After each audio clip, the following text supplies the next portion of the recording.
Hi, welcome. I'm Hannah. This is Theology Therapist.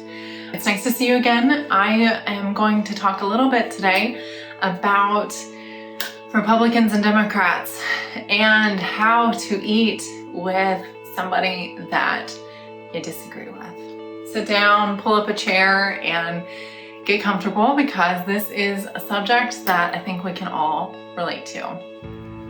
I say this thing about like somebody that we can eat with because I think that's a common metaphor for being able to be in relationship with another person. If I can't sit at the table with somebody, I can't be in relationship with them, right? And the table and food is a common metaphor for that even playing field. Jesus, he got a lot of criticism for eating with people who are considered outcasts, unholy, unbelievers, people that were not cool, right?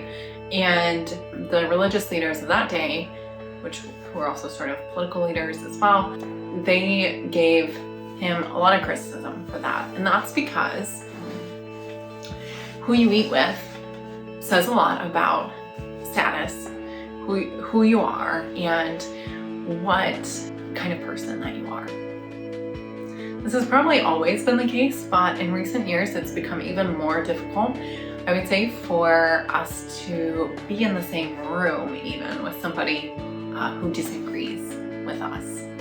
It's become even more difficult to be in the same room with somebody who disagrees with our political beliefs. Politics has become the new religion. Religion used to be the thing that divided people, and now that thing is politics. And this has exacerbated the growing divide in the US specifically. As in the US, there are the two predominant parties and really not many others, and so you're either on one side or the other. And if you are on opposite sides from each other, you clash. During the Trump era, and maybe because I wasn't old enough yet to be in political conversations during the Bush era, but I know that it did happen, that families, marriages, friends drifted apart because they landed on opposite sides of the political spectrum from each other. I know this firsthand. In order to keep the peace, we had to keep certain topics off the table, right? Last week we talked about critical thinking. If you haven't watched it yet, pause this video, go watch it, come back. Critical thinking comes into play here because it requires that we evaluate not only whether the other person is wrong, but also maybe that we don't have everything figured out either.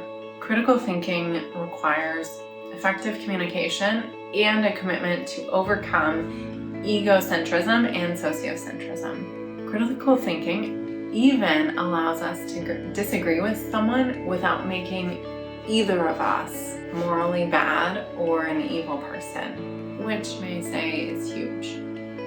Because remember, we're talking about your grandmother, your brother, your best friend. We're not talking about the corruptness of the political leaders that they're representing or their beliefs they're representing. So it's hugely important that we are able to, we work to see potentially the positives in what they have to say, as well as the negatives, and do the same for our own beliefs.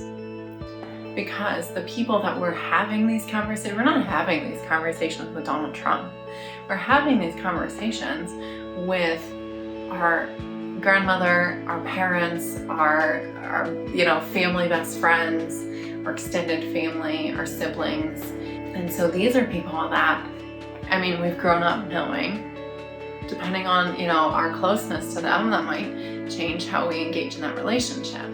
But we've grown up around these people, and usually, a lot of times, they're people who you think are like well-meaning, but they just have these thoughts, these beliefs that, you're just like, wow, okay. And so they may not be people that you see all the time. They may be people that you're starting to see less and less.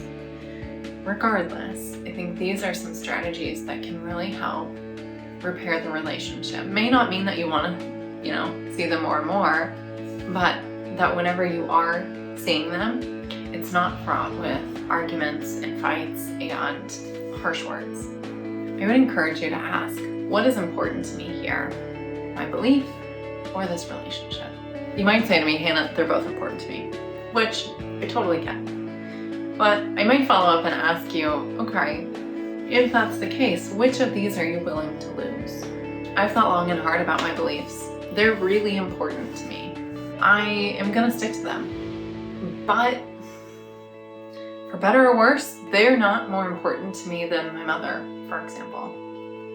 So if I find myself on opposite sides or in a disagreement with, let's say, my mother, I'm gonna first assess whether I have the capacity at that point in time to have that conversation. And if I don't, I'm gonna set a boundary. I might say, hey Mom, I really can't have this conversation right now, or I'm tired, I'm working, or whatever it is. I'm not feeling all that great. But if you want to talk about something else, I'm happy to keep talking. Otherwise, I'm going to need to get off the phone. So that's one way I might try to set a boundary in that case. If I have the capacity to have that conversation, I'm going to try to engage with that, actually listening to what she has to say with the nonverbal cues, if possible, right? And I'm going to really try to hear the arguments that she's making. So what are the positives and negatives in her argument? And is there anything in that I can sort of get behind? Is there any sort of validity that I can see in those arguments? Or why those arguments might be compelling to this person? Then I'm going to explain what I believe. I'm going to explain why I believe it. And I'm going to hear what they have to say about that. I'm going to hear their criticisms, and I'm going to try my very, very best to discern whether or not there's any validity to their critiques. And if there is, I might want to adjust my beliefs, right?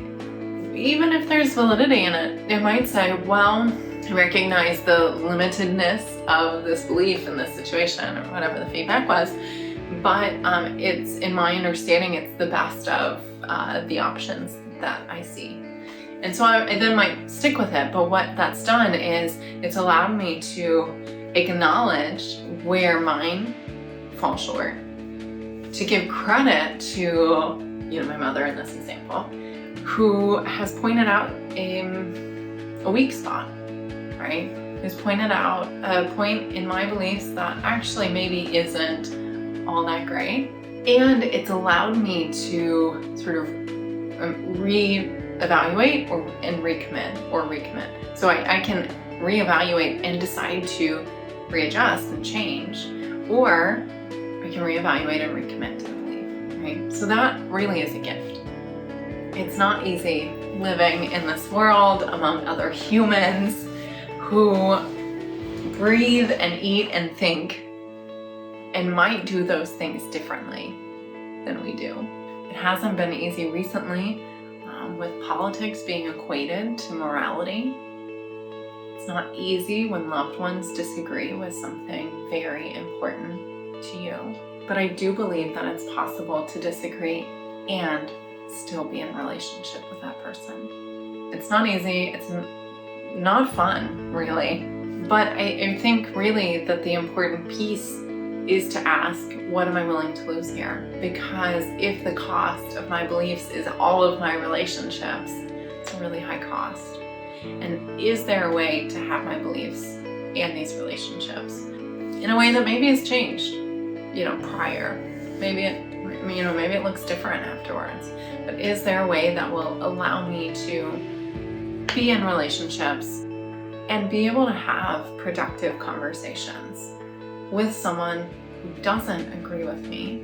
Because these can be some of the most beneficial, fruitful conversations that there are. Leave a comment and let me know if this was helpful and what your experience has been like trying to bridge the gap or have conversations across different parties. Know that this is a place where you can come and you can be, and there can be a multitude of voices here that we hear, we agree, and we can sense that there is a multitude, a plethora of experience. And that, we agree and we believe, enriches our own personal experience in the world, with others, and to ourselves. I invite you to subscribe and to become more of a regular part of this community. I look forward to seeing you again. Be well.